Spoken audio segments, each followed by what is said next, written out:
James Jones is the clear number one for me. It's the Chris Paul trade was huge. People are putting Chris Paul in the MVP discussion. James Harden has since fallen out of the MVP discussion because of availability. That's not the only good move that James Jones made.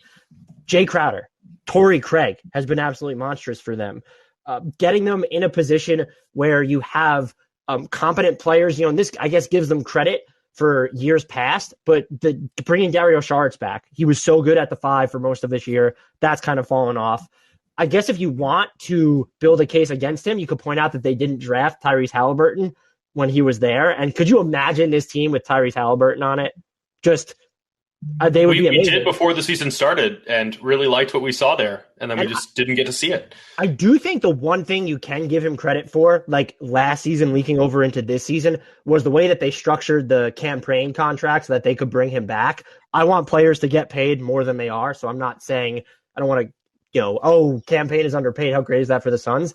But you rolled the dice on him and put yourself in a position to keep him, and he's been on the peripherals of the 6th man of the year discussion for people who've watched the Suns anyway. So that's my ballot. I don't think anyone comes close to touching James Jones. And I know Sean Marks made the move for Harden. That's not his only case. Bringing in Bruce Brown, been very helpful for them. Jeff Green has been super helpful for them. I get all of that. And then making the Harden move, there was a risk, and it became a necessity when you look at all the games their stars had missed.